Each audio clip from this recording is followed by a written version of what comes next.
Welcome to अखंड विद्याश्रम। अखंड विद्याश्रम में आपका स्वागत है। फर्स्ट इंस्टीट्यूट ऑफ इम्पेकेबलिज्म, अखंडता का पहला प्रतीक है। आज हम तत्त्वमसि, ये एक इम्पॉर्टेंट स्टेटमेंट है जो उपनिषद चांदोक्य में लिखा गया है एक छोटी सी लाइन में, मगर इसके बारे में जहां तक कि मैं जानता हूं कोई भी इसका असली मतलब समझ नहीं पाया है। और मैं यहाँ पे एक स्टेटमेंट, एक पिक्चर जो दी हुई है वो दिव्यांग की पिक्चर है और नीचे लिखा है an identical divine design of every perfect object of nature, यानी कि कुदरत के जो भी परफेक्ट ऑब्जेक्ट्स हैं, चाहे वो ह्यूमन बीइंग है, सोलर सिस्टम है, ब्रह्मांड है या महाब्रह्मांड है, जिसके जितने भी अंश हैं जो संपूर्ण है, कोर है, उन सब का वर्णन इस पर्टिकुलर स्टेटमेंट में है। तत्त्वमसि में यही लिखा हुआ है, मगर इसको समझने के लिए हमें उसकी पूरी परिभाषा को समझना पड़ेगा। अब हम आगे चलते हैं। मैं पिछले काफी महीनों से एक चीज को बार बार दुनिया के सामने लाने की कोशिश कर रहा हूं कि संस्कृत लैंग्वेज एक परफेक्ट है। इसके सेवन लेवल्स हैं या 7 स्टेजेस हैं, जो मूलाधार में 4 में है, स्वादिष्ठाना में 6 में है, ना नाभि में 10 में है, अनहता में 12 है, विशुद्धि में 16 है, अग्न्या में 2 है और विज्ञान में 2 है। ये 52 लेटर संस्कृत हैं, जिसको समझने के आधार पे ही मैं दिव्य को समझ पाया हूँ। अगर संस्कृत लैंग्वेज में के जो वेद, उपनिषद और स्क्रिप्चर में जो ज्ञान, मैथमेटिकल डिजाइन भरा हुआ है, भार भार के यंत्र मंत्र और तंत्र 3 से आगे गणित विद्या से 4 के आधार पे ही मैं दुनिया के मैथमेटिक्स को समझ पाया हूँ। उसके आधार पे ही हम दुनिया के मैथमेटिक्स के आधार पे ही अखंडता पा सकते हैं, ये मैं ही समझाने की कोशिश कर रहा हूँ। और जैसे मैंने इसमें लिखा है कि दिव्यांग में ही आप सारे 64 आर्ट्स एंड साइंसेस जो हैं उनको समझ सकते हैं, नहीं तो आप कभी भी नहीं समझ पाएंगे। हम दुनिया को छोटे छोटे टुकड़ों में डाल के, रिलेटिव वर्ल्ड में डाल के खत्म कर रहे हैं, लड़ाई झगड़े से कर रहे हैं कि मेरी भाषा तुमसे अच्छा है, मेरा ज्ञान तुमसे अच्छा है, ये है। मगर जब तक डिवाइन मैथमेटिक्स उभर के नहीं आएगा, कोई भी चीज में संपूर्णता नहीं होगी। और इस दिशा में भारत का अपना सहयोग वेद से लेकर उपनिषद से लेकर अपनी तरफ है, मगर मैं ये भी दिखा चुका हूं कि ये भारत का है, पश्चिम का भी अपना योग जो साइंस के माध्यम से सर्च शुरू ही है। और वो ज्ञान जो एस्ट्रोनॉमी है, एस्ट्रोलॉजी है, जो वेस्ट में भी है, भारत में भी है, चाइना में भी है, नॉर्थ में भी है, साउथ में भी है, वो सारे को हमको समझकर वो देना है। और वहां पे मुझे नजर आता है कि जो संस्कृत लैंग्वेज परफेक्ट है, उसके आधार पे हम लैंग्वेज को, यंत्र मंत्र तंत्र और गणित को अच्छे तरीके से समझ सकते हैं। मेरे कहने का तात्पर्य ये है, मुझे किसी भाषा के खिलाफ नहीं, मगर मुझे संपूर्ण ज्ञान चाहिए। वो संपूर्ण ज्ञान की परिभाषा जो संस्कृत में मैं पिछले काफी महीनों से वही समझाने की कोशिश कर रहा हूं, जिसके आधार पे मैं यहां तक पहुंचा हूं। मैं यही कहता हूं कि जब मैंने वेद, उपनिषद, संस्कृत, सतचक्र निरूपण इत्यादि किताबों की संस्कृत ओरिजिनल किताबों को पढ़ा था, उनकी ट्रांसलेशन से मुझे कंफ्यूजन था, मगर संस्कृत लैंग्वेज को समझकर उसमें जो गणित देखकर ही मुझे वो अखंडता नजर आई है। मैं वही दिखाने की कोशिश कर रहा हूं। अब आ जाते हैं कि संस्कृत जो शब्द है वो भी अपने आप में एक संपूर्ण शब्द है। जिस सन या सम का मतलब इक्विलिब्रियम, हमें वो अखंडता चाहिए। एस का मतलब कि इसमें गुड क्वालिटीज होनी चाहिए। कपुत्र इज बैड सन, सुपुत्र इज गुड सन। जो श है वो आप में सुपुत्रता या शून्यता या संपूर्णता, अखंडता लेके आ जाता है। जो कृत है वो एक्शन है, आपके काम करने की परिभाषा अखंडता के साथ, धर्म के साथ हो, तो आपकी आर्थिक दिशा, काम दिशा और मोक्ष भी आपको आसानी से मिल जाएगा। ये तीनों चीजें आप संस्कृत में नजर आती हैं।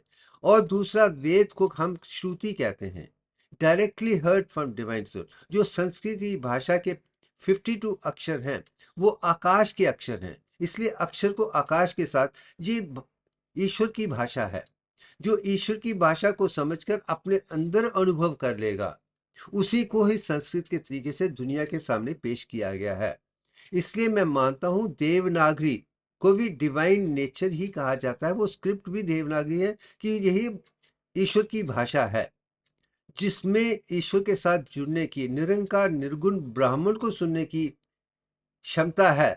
वही इंसान ब्राह्मण बन सकता है। मैं वही कहने की कोशिश कर रहा हूं। और मैं ये भी कह रहा हूं, मैं निरंकार निर्गुण ब्राह्मण को, साकार सरगुण ब्राह्मण को, उसकी सारी भाषाओं को जानता हूं, सारी देवी देवताओं की पिक्चरों को जानता हूं, तंत्र मंत्र यंत्र को जानता हूं, गणित को जानता हूं। इसलिए शायद मैं ये दुनिया को दे सक, जब तक कि आप खुद अनुभव करके अपने आप में महसूस नहीं करेंगे, ना तो आपको संस्कृत को समझ सकेंगे, ना कुदरत को समझ सकेंगे। यही यही चीज अगर मैंने मैथमेटिकल डिजाइन से, अपनी पीएचडी की वर्क से जो भी दिखाने की कोशिश है, वो सारी की सारी परिभाषा ऑलरेडी संस्कृत के स्क्रिप्चर में थी, मगर उसको लोगों ने समझा नहीं है। जब मैंने उसे समझा है, जाना है, पहचाना है, तो दुनिया के सामने पेश करने का सौभाग्य मुझे मिल गया है। इसलिए मैं ईश्वर को मानता हूं जो भक्ति योग के साथ है, कर्म योग को मानता हूं। मैं इस चीज को भी मानता हूं कि हम सब अज्ञानी हैं, क्योंकि हम पैदा होते हैं अज्ञान के साथ।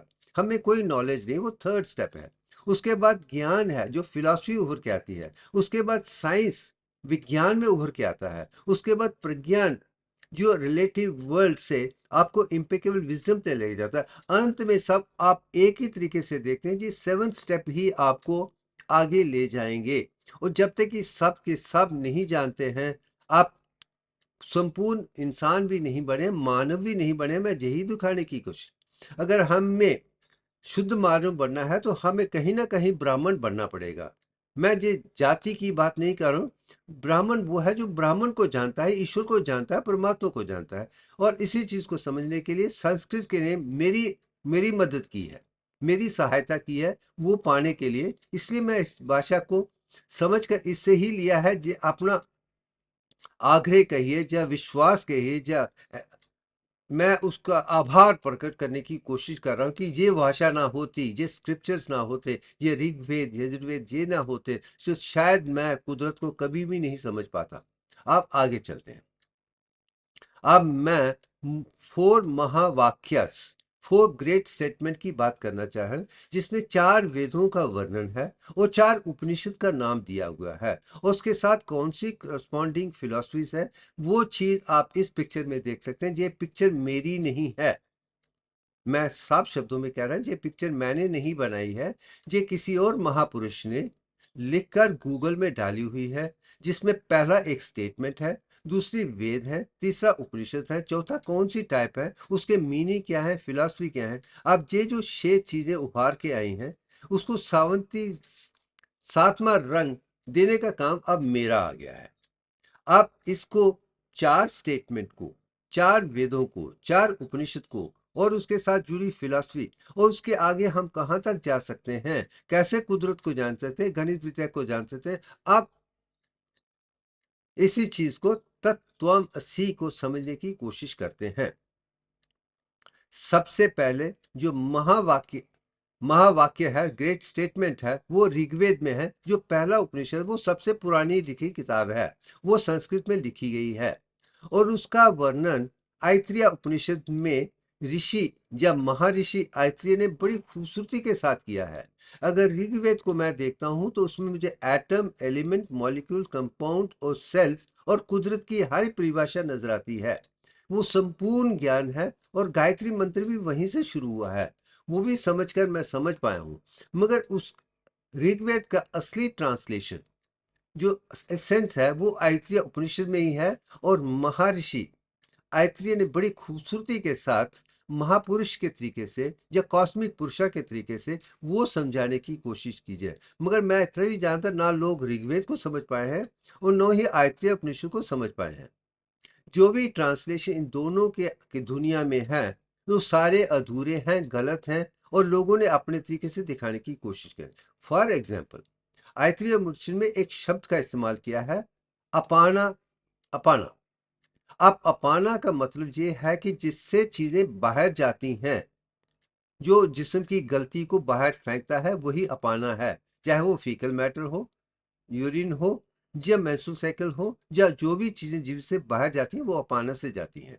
अब इसमें एक चीज है कि अष्ट इंद्रियों को मैं उनको खाने को इस्तेमाल लेने के लिए कौन सी प्रोसेस का इस्तेमाल किया था, तो अपाना क्या किया है। बाकी कोई तरीके से पानी या जो भी डाइट थी वो महापुरुष या कॉस्मिक पुरुषा या लोक पालन में नहीं जा रही थी, जो अपाना से की है। और वो अपाना से कैसे अंदर जा सकती है, जिसका अनुभव किसी ने भी आज तक नहीं किया था। शायद पहली बार मैंने इसका वर्णन अपनी किताबों क्या है कि अपाना जो है वो अम्बिलिकल कार्ड है, कि अम्बिलिकल कार्ड से जो लोक पालन है, जिसे दुनिया के लिए बनाया गया है, एक मानव को बनाया गया है, उसकी सारी चीजें अब अम्बिलिकल कार्ड से बाहर आती हैं। और जो भी उसकी रिक्वायरमेंट है वो अम्बिलिकल कार्ड से ही माँ से उसकी तरफ जाती हैं। इससे सारी की सारी मिस्ट्री खत्म हो गई थी। और मुझे खुशी है कि ये सौभाग्य मुझे मिला है। और ये सौभाग्य इसलिए मिला है क्योंकि मैं संस्कृत को समझता हूँ, ऋग्वेद को समझता हूँ, आयत्रीय उपनिषद को समझता हूँ। आगे बड़ी खूबसूरती के साथ महर्षि आयत्री की धर्मपत्नी अनुसुईया, उन्होंने भी ब्रह्मा विष्णु महेश को इकट्ठा करके दत्तात्रेय रूप में दुनिया के सामने पेश किया है। वो भी अपने आप में क्रिएशन है। वही जो तीनों मिलते हैं दत्तात्रेय बनते हैं, वही मानव हैं, जिसमें ब्रह्मा भी है, विष्णु भी है और शिव जी भी हैं, और साथ में सरस्वती, महालक्ष्मी, महाकाली भी हैं। सारे का सूरा कंबान जिसमें है वही अपने आप में एक मानव है, जिसमें शक्ति और शक्ता दोनों का वर्णन एक बराबर है। ये चीज मैंने आयत्रीय उपनिषद से ही सीखी है, तो इसलिए वो महान हो जाता है। मगर जब स्टेटमेंट की बात आती है, यहां में प्रज्ञानम ब्राह्मण की बात है। इसका मतलब जो ब्राह्मण जो अपने आप में इम्पेकेबल विजडम है, वही चीज दिखाने की।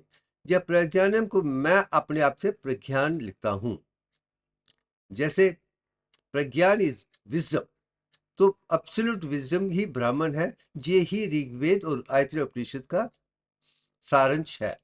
आप इसके आधार पे omnipresent, omniscient, omnipresent nature को समझने का सौभाग्य मुझे मिला है। और इसके आधार पे जैसे उस पिक्चर में देखा है तो द्वैत फिलॉसफी ही उभर के आती है, जिसमें डिक्लेयर कहा जाता है कि जीवात्मा जो मानव है वो जीवात्मा है, वो अपने आप में संपूर्ण है। मगर जब तक उसकी डिविएशन परमात्मा के साथ नहीं है वो संपूर्ण नहीं हो सकता है। तो फर्स्ट फाउंडेशन भक्ति योग का ही है, ईश्वर प्राणिधना का ही है। और कुदरत को मानना, शायद उसके बाद ही आपका उद्धार हो सकता है, क्योंकि मानव अपने आप में एक स्टूडेंट की तरह है। उसको अनुभव करना है, उसका कोई भी अनुभव उससे पहले नहीं है। तो अनुभव के आधार से भक्ति योग और ईश्वर प्राणी देना बहुत इसलिए आस्तिक होना बहुत जरूरी है। आपको विश्वास करना है कि कुदरत एक है, उसको समझना है। तो उसके लिए आपको भक्ति का होना बहुत जरूरी है, इसके बिना आप कुछ नहीं कर सकते हैं। मेरी फर्स्ट फाउंडेशन भक्ति योग पे ही है। और भारत में भक्ति योग, द्वैत फिलॉसफी, ईश्वर प्राणिधना को हमेशा बड़ा माना गया है। पूरा जो भी ज्ञान विज्ञान प्रज्ञान है वो मूर्तियों की तरफ से या भजनों की तरफ से या संगीत की तरीके से दुनिया में अनुभव करने की कोशिश वो भी मैंने की हुई है। तो डिवाइन स्प्लेंडर का जो योग है वही भक्ति योग है। उसके आधार पे ही हम ऋग्वेद और आयत्रीय उपनिषद को समझ सकते हैं। तो इस तरीके से मैं कह सकता हूँ, विजडम को समझने के लिए मुझे ऋग्वेद और आयत्रीय उपनिषद ने वो ज्ञान दे दिया है जिसमें जीवात्मा परमात्मा को आसानी से अनुभव कर सकता है और आगे संपूर्ण बन सकता है। अगर मुझ में वही क्वालिटीज हैं जो परमात्मा की हैं, जो ब्राह्मण की हैं, तो ही मैं ब्राह्मण बन सकता हूँ। नहीं तो मैं ब्राह्मण भी नहीं बन सकता, ब्राह्मण भी नहीं बन सकता हूँ। ये चीज मैंने वहां पे देखी है। आगे चलते हैं। अब जो सेकंड महावाक्य है, स्टेटमेंट है, वो यजुर्वेद में जो दूसरा वेद है, और इसकी परिभाषा बड़ी खूबसूरत में बृहन अर्घ्य उपनिषद में महर्षि यज्ञवल्क्य जी ने की है। यज्ञवल्क्य जी की जो भी दिखाई है, जो उन्होंने अपनी धर्म पत्नी मैत्री को समझाई थी कि कुदरत में छाप पाने के लिए आपको क्या करना पड़ेगा। ये धन से नहीं है, प्रॉपर्टी से नहीं है, कुछ भी नहीं है। जो कहीं ना कहीं उनकी पहली पत्नी कात्यायनी ले जाती है। मगर मैत्री कहती है कि मुझे ज्ञान चाहिए जिसके आधार पे मैं सब कुछ मिल सकती हूँ। तो वहां का जो सारांश है, जो यजुर्वेद में कल पूरी यज्ञ यज्ञ प्रणाली है, उसको बृहद में यही शब्दों में महर्षि यज्ञवल्क्य की मैत्री को समझाते हैं। जिसने अपने आप को सेल्फ को समझ लिया है वही आगे बढ़ सकता है। इसके लिए जो स्टेटमेंट इन दोनों का है वो अहम ब्रह्मास्मि ही, मैं ही ईश्वर की तरह हूं। जब मैं ईश्वर की तरह हूं, जब आपको लगता है कि मैं ही मुझ में ही है और मैं ही वही कर सकता हूं जो भी काम कर रहे हैं अहम को समझ के, क्योंकि हर इंसान के बीच में दो भाषाएं हैं, एक पुत्र की है, एक कपुत्र की है। कबूतर आपको पैसे लोभ रूप से लेके लाने की देके आपको एक चक्रव्यूह में डालता है जो आपका पतन हो जाएगा।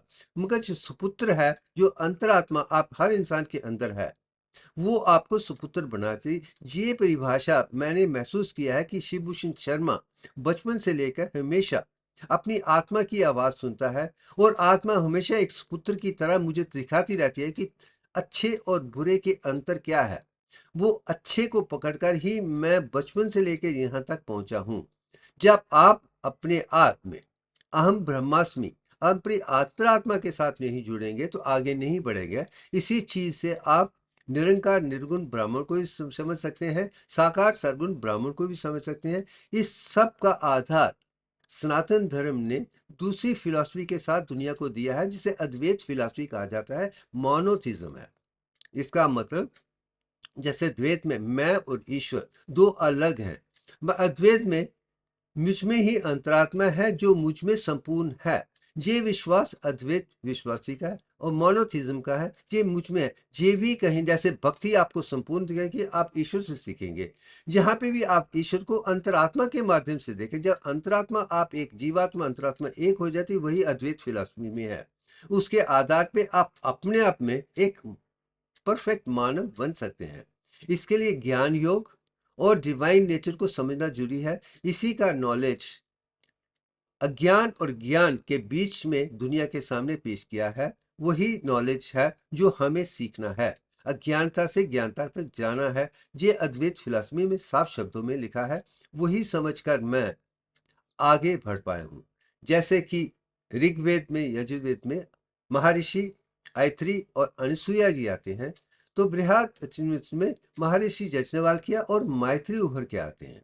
और साथ में भी गार्गी के साथ जो डिजाइन ब्राह्मण का है वो महर्षि यज्ञवल्क्य, और गार्गी के बीच में जो डायलॉग इसी में है वो भी अपने आप में संपूर्ण है। कैसे एक गुरु और शिष्य के बीच में डिस्कशन होनी चाहिए ब्राह्मण को जानने के लिए, अहम ब्रह्मास्मि को जाने, वो भी ज्ञान बृहद उपनिषद में बड़ी साफ शब्दों में लिखा है। मैं सारे के सारे संस्कृत में है, जिसको समझने के लिए आपको ये अनुभव करना पड़ेगा अपने जिस्म में। सत्य और असत्य का तरीका जो ढूंढने का है, वही आपको अच्छा इंसान बन सकता है। और मैं चाहता हूँ हर इंसान अच्छा बने ताकि दुनिया में सत्य के साथ प्रेम हो। ये दूसरा लक्ष्य है जो मुझे एक खास लेवल तक लेके आ गया था।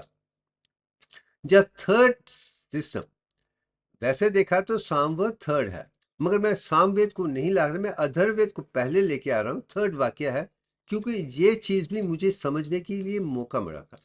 और इसका वर्णन मांडूक्य उपनिषद में है। मांडूक्य उपनिषद सबसे छोटा उपनिषद है, सिर्फ 12 ही मंत्र हैं।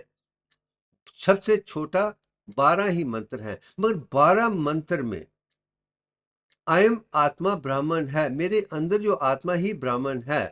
जब मैं मांडूक्य उपनिषद को समझता हूँ जानता हूँ, उसमें साफ शब्दों में लिखा गया है कि अगर आपको मंत्रों के आधार पे कुदरत को पाना है तो मांडूक्य अपने, जिसमें पहला जो शब्द है आ है, आकारा, जो भूमि के साथ जुड़ा हो, उसके 7 हिस्से हैं। यही साफ शब्दों में मांडूक्य पर लिखे हैं। जो दूसरा है यूकारा है, जो अंतरिक्ष के साथ जुड़ा हुआ है, हेवन के साथ जुड़ा हुआ है, या चेस्ट के साथ जुड़ा हुआ है, या वायु के साथ जुड़ा हुआ है, वो सेकंड स्टेप है। जो थर्ड स्टेप है वो मकारा है, म का है, जो आगे हायर लेवल पे है, ब्रेन स्टेप में आ जाता है। वो थर्ड स्टेप। जब आकारा पाँव से नीचे, पाँव तक देखते हैं या चेस्ट में देखते हैं, जिस सर में तीनों का आ यू म का इस्तेमाल करते हैं, वो खूबसूरती से 7+7+7 को दिखाया गया है, 21 पार्ट्स का है। जब उसके बाद आप एम्प्टीनेस या तुरिया की तरफ जाते हैं तो आप में संपूर्ण आती है। इसी में 22/21 का वर्णन बड़ी खूबसूरती के साथ इसमें है। तो इसमें पहली चीज है कि अगर ब्रह्मा की बात आती है तो 22/1 है, वही ओम है, वही मंत्र है, वही सबसे संपूर्ण है, वही प्राण मंत्र है, वही सृष्टि का सबसे एक मंत्र है जो आपको आत्मा के साथ जोड़ के सृष्टि को भी जानते हैं, अपने आप को भी समझ सकते हैं। इसका प्रैक्टिकल वर्णन या इनर कॉन्शियसनेस का जो करेगा वही विशिष्ट अद्वैत फिलॉसफी को समझ पाएगा। अब जहां पे थर्ड स्टेप आ जाता है, द्वैत है, अद्वैत है। अब विशिष्ट अद्वैत एक स्पेस फिलॉसफी है जिसमें इंटीग्रिटी की बात की हुई है, और मैं मानता हूं ये थर्ड स्टेप बहुत, मगर अफसोस के साथ मुझे कहना है किसी भी किताब में विशिष्ट अद्वैत में ये वर्णन नहीं है कि हकीकत में आप किस चीज को पाने की कोशिश कर रहे हैं, जिसमें क्लैरिटी नहीं है। मगर इसमें सिद्ध योग और सेल्फ रियलाइजेशन हो जाती है, इसमें कोई दो राय नहीं है। मगर उसमें वो साइंस मैथमेटिक्स उभर के नहीं आता है जो विशिष्ट अद्वैत में है। जैसे अद्वैत की परिभाषा आप कहीं ना कहीं श्री आदि शंकराचार्य के साथ जोड़ रहे हैं, और द्वैत की कहीं ना कहीं हर शास्त्र में है। पर विशिष्ट अद्वैत एक ब्रह्म ऋषि विशिष्ट हैं जो कुदरत को जानते हैं। उन्होंने कहीं ना कहीं, मैं समझता हूँ इसको, इनको ब्रह्म ऋषि इसलिए माना जाता है कि वो ब्राह्मण को जानते थे। शायद इन्होंने विशिष्ट अद्वैत में कहा था कि मैं एक इंसान हूँ, जीवात्मा हूँ, मेरे में अंतरात्मा है और मेरे में ही परमात्मा है, इसलिए इसको उनको ब्रह्म ऋषि कहा गया है। उन सिर्फ ब्रह्म ऋषि जो है वो शिष्ट जी हैं कि वो ब्राह्मण को भी जानते थे, अंतरात्मा को भी जानते थे और जीवात्मा को भी जानते, मगर उसको क्लैरिटी के साथ दुनिया के सामने कहीं पेश नहीं किया है। मगर इसका एक अनुभव ब्रह्म सूत्र में सब नजर आता है, जिसमें अंतरात्मा ही जीवात्मा और परमात्मा के बीच में है। मैं उसे भी बहुत माननीय समझता हूँ। ब्रह्म वो जो चीज है जिसमें अंतरात्मा ही ब्रिज है जीवात्मा और परमात्मा के बीच में, बहुत साफ शब्दों में है, विशिष्ट अद्वैत में भी है, मगर बड़ी सटल है, मगर उस क्लैरिटी के साथ दुनिया के सामने पेश नहीं हुआ है। मगर सेल्फ रियलाइजेशन हो सकती है। इसको आगे समझने के लिए हम अब फोर्थ लेवल पे जाएंगे। आगे चलते हैं। अब मैं फोर्थ में हकीकत में वो लेके आ रहा हूं जो सामवेद में है। सामवेद थर्ड है, मगर इसका जो वर्णन है चांडोकिया जी उपनिषद में है। जैसे महर्षि चांडोकिया महान गुरु हैं, उन्होंने डिवाइन मैथमेटिक्स को बड़े अच्छे तरीके से चांडोकिया उपनिषद में दिया है। और चांडोकिया उपनिषद ही ये दिखाती है कि जो सोलर सिस्टम है उसके 21 पार्ट्स हैं। 21 पार्ट से आप ब्रह्मांड को कैच कर सकते हैं, महसूस कर सकते हैं। मगर आगे जाने के लिए, मोक्ष के लिए आपको 22nd स्टेप लेना। वही चीज जो मैंने दिखाई थी अब इसमें 22 में साफ आ जाती है। और साथ में ही चांडुक्य उपनिषद में प्रजापति ब्रह्म प्रजापति जो ब्राह्मण का जहाँ लॉर्ड ब्रह्मा है, वो इंद्र और विरोचन को समझा रहे हैं कि आपको मोक्ष पाना है, सचित आनंद पाना है, तो कैसे करना चाहिए। तो उसका वर्णन 32 ईयर्स एज जीवात्मा कहिए जहाँ जागृत स्थिति को लाने के लिए कहा हुआ है, और नेक्स्ट 32 ईयर्स स्वप्न में दिखाया है, और थर्ड 32 ईयर्स वो डीप स्लीप में है। उसके बाद तुरिया 5 साथ है। ये 32+32+32+101 है। हकीकत में इसमें भी 22/21 ही है और कुछ नहीं है। मगर उसको लिए समझ के समझ लिए आपको कुदरत के साथ जुड़ना पड़ेगा, फिर कुदरत आपको बताएगी इसमें एक्चुअली 101 नहीं है, एक्चुअली दैट्स 22, और बीच में 21 है। 32 7 है, 32 7 है, 32 7 है, 21 हो जाते हैं 96, और 5 1 है। वो कितनी खूबसूरत सी इंटेलिजेंस से चाणक्य उपनिषद में महर्षि चाणक्य जी ने खूबसूरत लिखा है। ऐसी किताब जिसमें डिवाइन मैथमेटिक्स उभर के आता है। मैं हैट्स ऑफ कहता हूं कि चाणक्य उपनिषद में उन्होंने बड़ी, मगर जो तत्त्वमसि का वर्णन पहली बार अगर किसी उपनिषद में है वो चाणक्य उपनिषद में है। इसका वर्णन किसी भी ऋग्वेद में नहीं है। आप पहले जो 3 मैंने दिखाए उसका वर्णन ऋग्वेद, यजुर्वेद और अथर्ववेद में है और उपनिषद में भी है, मगर तत्त्वमसि का किसी भी वेद में नहीं है, चाणक्य उपनिषद में ही है। मगर जो दुनिया को दिखाया गया है, जितने भी हमारे स्पिरिचुअल लोग ये कहते हैं ये इंस्ट्रक्शन है, और इंस्ट्रक्शन के आधार पे दैट दऊ आर, तत्त्वम का मतलब तुम वैसे हो, ईश्वर की तरह हो। मैं जो संस्कृत भाषा को समझता हूं, मुझे लगता है ये अनुभव, ये ट्रांसलेशन गलत है। तत्त्वमसि में दैट दाउ आर नहीं है, मगर दैट दाउ आर जो है, दैट यू आर दैट, मगर किसकी भाषा की तरफ ले जा रहे हैं, किस चीज को दिखाने की कोशिश कर रहे हैं, वो इसमें नजर नहीं आता है। मगर जहां तक मेरा अपना एक्सपीरियंस है, इसका मतलब ये है कि जो त्वाम है, एवरी आर्टिकल, हर ऑब्जेक्ट जो है वो त्वाम है। संस्कृत में, हिंदी में जानता हूं त्वाम का मतलब हर चीज जो है आइडेंटिकल है, असी है, लेकिन नेचर, डिवाइन नेचर ही तत्व है, तत्व ही डिवाइन नेचर है, और हर चीज डिवाइन नेचर की तरह है। जहां आके मानव ईश्वर की तरह बनाया गया है, पिंडन ब्रह्मांड एक है, वे स्टेटमेंट साफ शब्दों में उभर के आता है। जिसने इसे महसूस कर लिया और पूरे ब्रह्मांड को अपने अंदर महसूस किया है, वही आगे जाके संपूर्ण इंसान बन सकता है। यही वेद और उपनिषद संस्कृत में समझाने की कोशिश कर रहे हैं।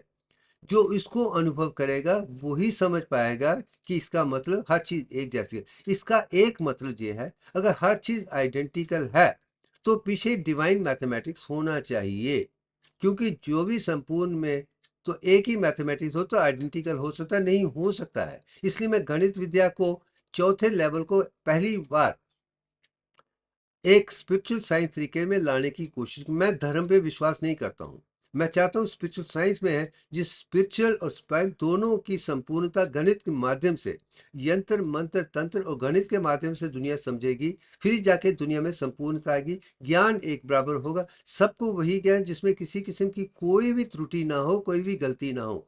वो चीज तत्वमसि में बड़ी साफ शब्दों में मुझे समझ के आई, इसलिए मैंने इसे चौथे लेवल पर है, क्योंकि लोगों ने नहीं समझा है, बाकी को समझा है, मगर इसको पूरा समझकर आगे समझने की कोशिश की कि तत्व के साथ और कौन से ऐसे शब्द हैं जिसके आधार पर मैंने इस चीज को संपूर्णता से समझा है।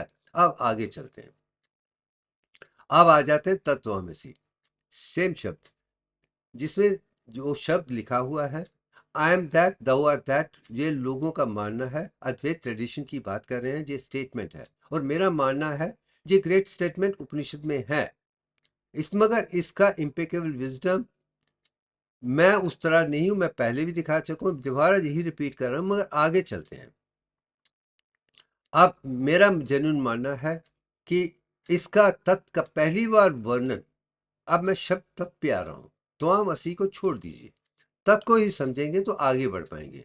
पहला जो शब्द मुझे समझ आता है तत्व का है, वो ऋग्वेद में गायत्री मंत्र में है, और गायत्री मंत्र को यही लिखा है, तत्सवितुर वरेण्यम वर्गो देवस्य धीमहि धियो यो नः प्रचोदयात्। ये 9 शब्द ही हैं जो अपने आप में गायत्री मंत्री या सविता मंत्र जो ऋग्वेद में है नजर के आता है। उसकी शुरुआत तत् से ही है, उसके बाद सवितुर है, सन है, उसके बाद रोशनी है, उसके बाद ही एनलाइटनमेंट आती है। मगर तत्व के मतलब समझने के लिए अगर समझ जाएंगे तो आप तत्वमसि को आसानी से समझ जाएंगे।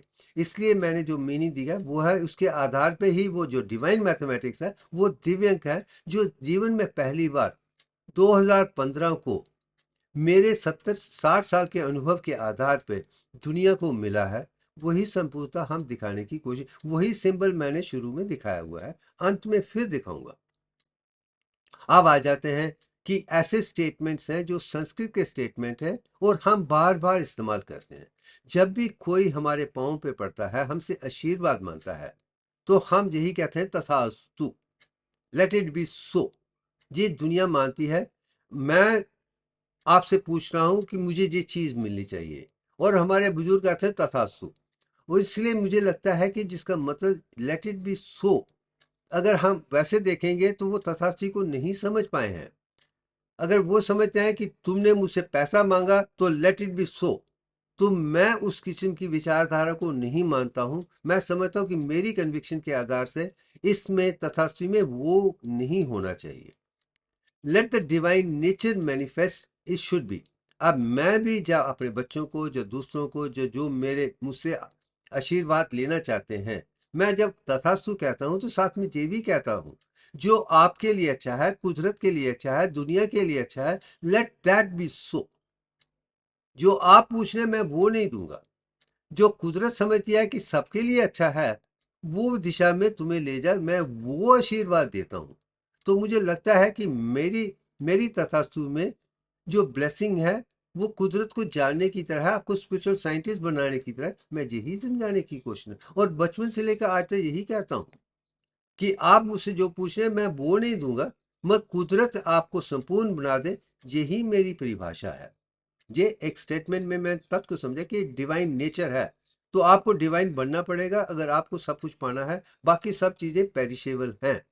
आपको इम्पेरिशल के आत्मा के माध्यम से कुदरत में से मांगना चाहिए कि मैं परफेक्टली हेल्थी हूँ, वेल्थी हूँ, वाइज हूँ, खुश हूँ, सच्चिदानंद का अनुभव हो, मुझे किसी किस्म की कोई कमी ना हो, धर्म अर्थ काम मोक्ष से प्राप्त हूँ, हर चीज संपूर्ण हूँ। यही हर मानव को पूछना चाहिए, और वही चीज हर मानव को इकट्ठे होकर दुनिया में शांति ला सकते हैं। यही परिभाषा हितोपदेश में साफ शब्दों में लिखी है। विद्या ददाति विनयम विन्यास जाति पात्रता। जाति पात्रता, धन उत्पत्ति, धर्म मोक्ष। राइट एजुकेशन या इम्पेरिकल विजडम ही आपको दुनिया में मोक्ष सबके लिए है। ये चीज मैं तथास्तु के माध्यम से दुनिया को दिखाता रहा हूं, मेरी यही आशा है और यही बताता हूं, उसके अलावा कुछ नहीं है। अब आते हैं ओम तत्सत है। अब हम आके भी मांडू की उपनिषद पे आ गए हैं। ओम ही सत का सत्य है। जिसने ओम को समझ लिया है वह कुदरत को समझ लिया है। जिसने कुदरत को समझ लिया है उसने 22/21 को समझ लिया है, उसने ब्रह्मांड को समझ लिया है। इसलिए ब्रह्मांड को मैं कहीं ना कहीं ओम तत्सत के साथ ही जोड़ता हूं, जो इस चीज में आप देख रहे हैं। अब आ जाते हैं पंच तत्वों की बात है, जिसका वर्णन हम हमेशा आयुर्वेद में करते हैं। जो भी कुदरत ने बनाया है उसके 5 हिस्से हैं, 5 डिवाइन एलिमेंट्स हैं, जिसमें पहला सॉलिड एलिमेंट है, या पृथ्वी है, या भूमि है। दूसरा जल है, आप है, वाटर है, जो लिक्विड स्टेज है। ये जल और पृथ्वी के बीच में ही वो दिव्यांग के साथ है।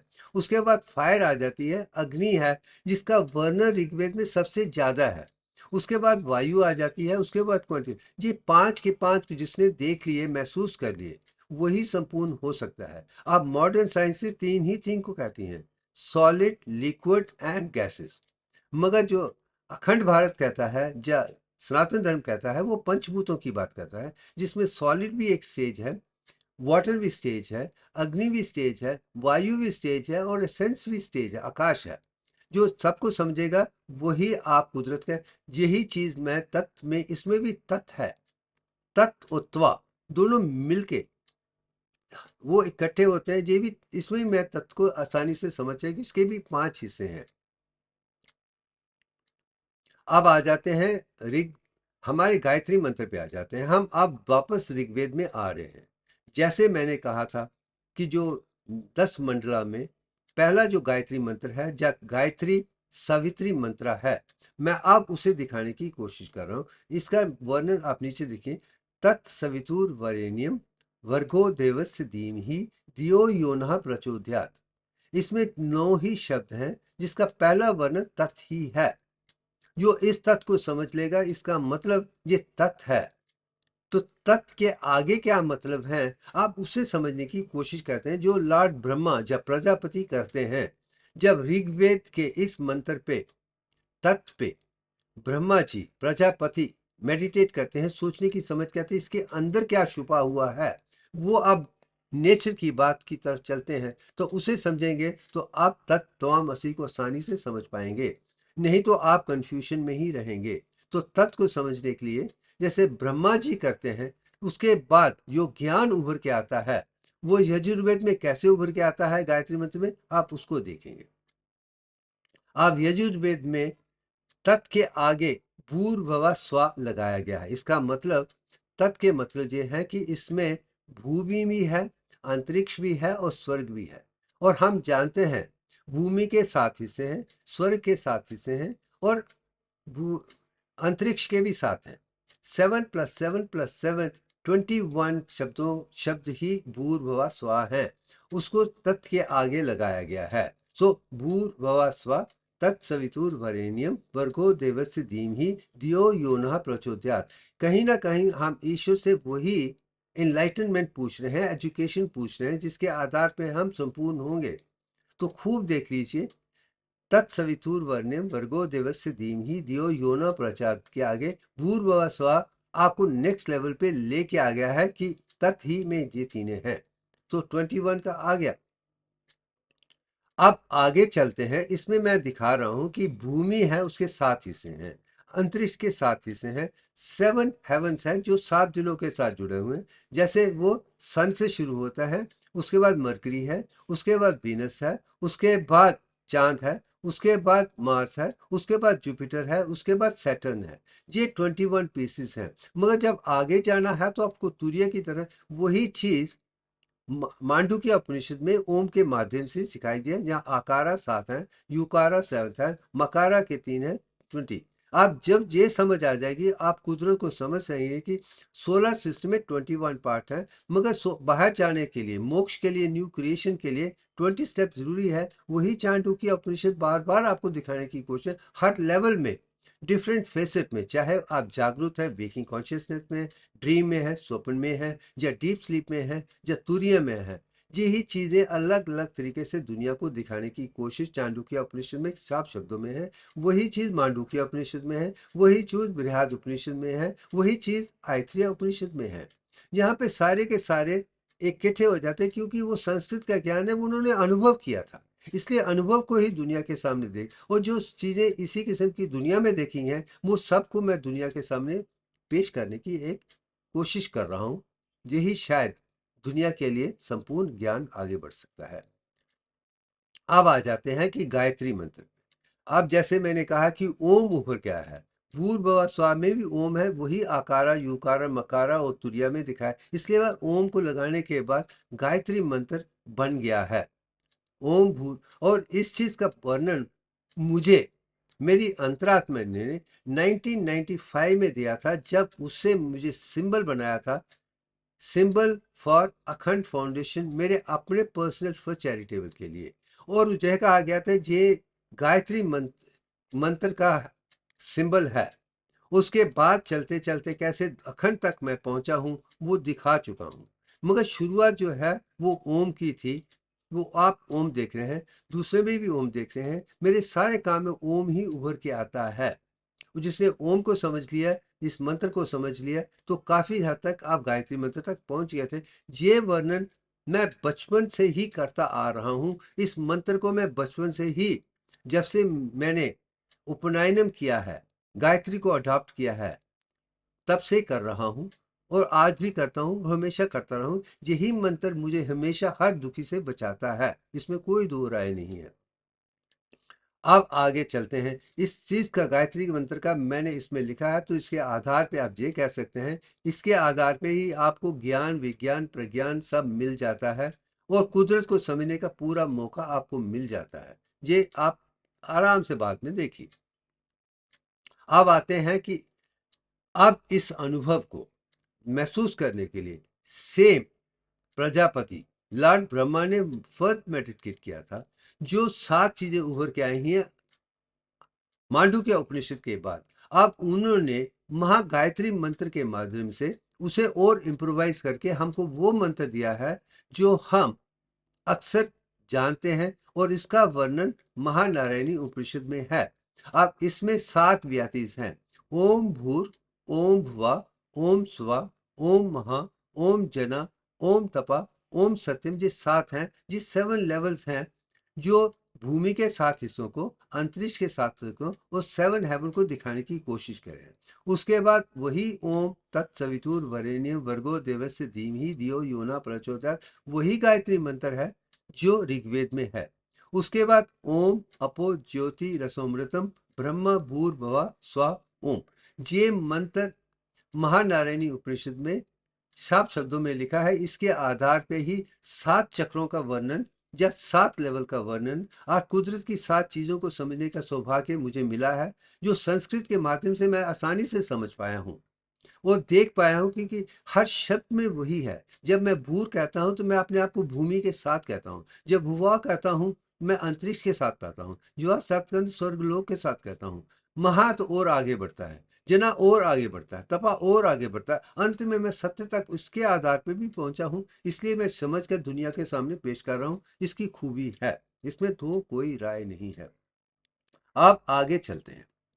अब मुझे अंतरात्मा के माध्यम से ही अखंड गायत्री को दुनिया के सामने पहली बार बनाने का सौभाग्य मिला है। हम जानते हैं कि दुनिया यही जानती है कि 7 चक्र हैं और 7 चक्रों की बात करते हैं उस महानारायणी उपनिषद के आधार पे। मगर जहां तक कि मैं जानता हूं, सतचक्र निरूपणा वो किताब है, तंत्र की विद्या किताब है। वो 7 चक्रों की बात नहीं करते हैं, वो 6 चक्रों की ही बात करते हैं। 7 में नहीं है। मगर जो 7 है वो अपने आप में आपको कुदरत के साथ पूरा नहीं ले जाएगा। पूरा जाने के लिए आपको और भी आगे जाना पड़ेगा। वहां पे अखंड गायत्री साफ कर दे कि जरा चक्रा जो है, मेजर चक्रा है, वो 10 है, 7 नहीं है। अगर ब्रह्मा 22/21 है, जो विष्णु के 10 अवतार हैं, वो 10 चक्रास हैं। वही autonomy nervous system, endocrine system में मैंने अपने अंदर महसूस किया है, जो मुझे 10 लेवल पे लेके आया। तो उसके आधार पे मैंने ही अखंड गायत्री को बनाया है, जिसमें ओम भूर, ओम भुवा, ओम स्वा, ओम महा, ओम जना और तपा, ये जो 6 हैं वही हैं जो महानारायणी में।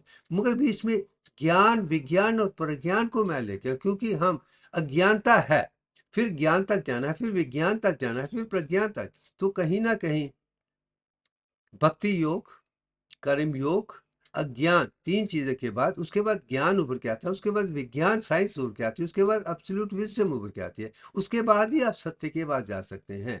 तो आगे जाने के लिए आपको सत्य तक पहुंचने के लिए संपूर्ण ज्ञान का, जो इम्पेकेबल विजडम का होना ज़रूरी है।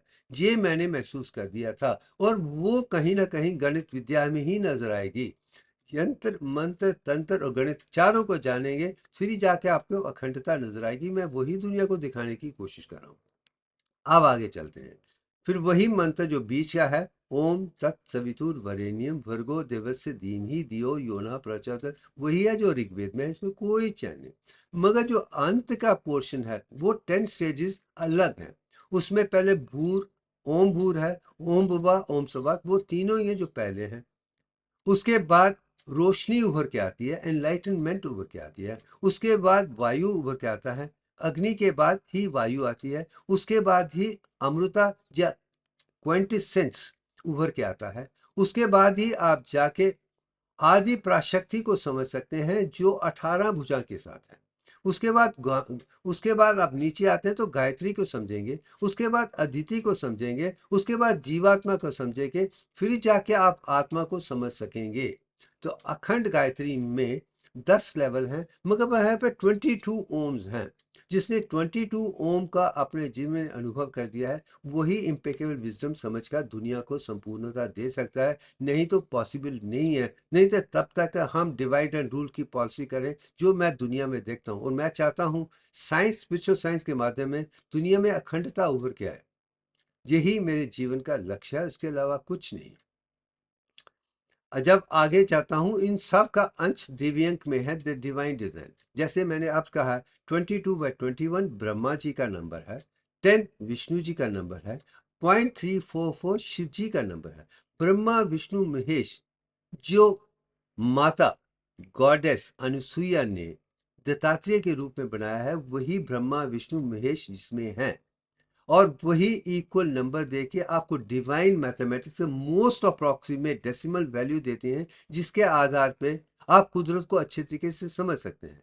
यही उसी चीज को एक यंत्र के रूप में, गणित को यंत्र रूप के में नीचे में पेश किया। यही चीज मैंने फैस में दिखाई है, अब यहीं पे है। जो अब जहां तक पहुंचा है वही कुदरत को समझ सकता है, वही आगे जा सकता है। मैं समझता हूँ जो समझ लेगा उसका कल्याण हो जाएगा। वहां तक जाने के लिए आपको सबसे पहले संपूर्ण ब्राह्मण बनना पड़ेगा, जो पक्का वेजिटेरियन है, कोई शराब नहीं पीता है, कोई सिगरेट नहीं पीता, कोई दवाइयां नहीं खाता, कुछ नहीं खाता है, और आहार पे ही वेजिटेरियन आहार पे ही अपने जिस्म की सारी ज़रूरतों को पूर्ण करने की कोशिश करता है, वो 70 साल, 80 साल में, 100 साल में भी 21 साल की उम्र की तरह का जवान ही रहेगा। और मैं अपने जीवन में वही देखने की कोशिश कर रहा हूँ। अब मैं अनुभव के आधार पे कर पा रहा हूँ, मैं भी नियरिंग 73 प्लस 74 के पास हो रहा हूँ। इसका मतलब क्या मैं 50 साल के बूढ़ों की तरह बात कर रहा हूँ या 21 साल के जवान की तरह बात कर रहा हूँ? क्या काम मैं जवानी का कर रहा हूँ जो बुढ़ापे का कर रहा हूँ? और मैं समझता हूँ चाहे 60 हो, 70 हो, 80 हो, 90 हो, 100 हो, आप हमेशा 21 साल के रह सकते हैं अगर आप में ब्राह्मण की तरह खाना पीना सब ब्राह्मणों की तरह है। और मैं चाहता हूँ कि हर इंसान पैदा हुआ है और ब्राह्मण बनना चाहिए। ये कि जाति से नहीं है, ज्ञान के आधार पे आप बढ़ सकते हैं। यही आगे बताने की कोशिश। अब हम अंत में आ जाएंगे, इसमें सारी की सारी चीजें वही हैं जो मैं दिखा चुका हूं। आप इत्तेफाक से ये वीडियो में 22 ही स्लाइड्स हैं, इत्तेफाक हो सकता है, मगर मैं जानता हूं मेरे जीवन में यही जो कोई भी इत्तेफाक नहीं है। हर चीज में मैं दुनिया को दिखाने की कोशिश कर रहा हूं जो संपूर्ण है, वो डायरेक्टली आप पे उभर के आ जाएगा। फॉर एग्जाम्पल जो मेरी क्लिनिक का एड्रेस था वो 45 था, मेरे घर का 63 था, और दूसरे घर का, तीसरे घर का 72 था। अब मैं जिस फ्लोर पे रहता हूँ वो 6 से है, 7 के साथ जुड़ा है। और रिसेंटली मैं मेरी जो विला है वो दो प्लॉट में है, 247 और 248। जब मैं 247 और 248 की बात अपने बेटे से कही, वो कह रहा था कि गीता के सबसे बेस्ट श्लोक 247 और 246 ही हैं। मैं समझता हूँ कि कोई कोइंसिडेंस नहीं होता है, कुदरत भी हर तरीके से आपको समझाने की कोशिश कर रहा है कि अगर आप वो देखेंगे तो आप आसानी से समझ लेंगे कि आप ठीक तरीके से आगे बढ़ रहे हैं। आज इत्तेफाक से ये 22 भी दिखाती है कि मुझे 22 लेवल की बात कर रहा हूँ, जो ही इसका सारांश है। मैं समझता हूँ कि आज के लिए काफ़ी है। Thank you very very much.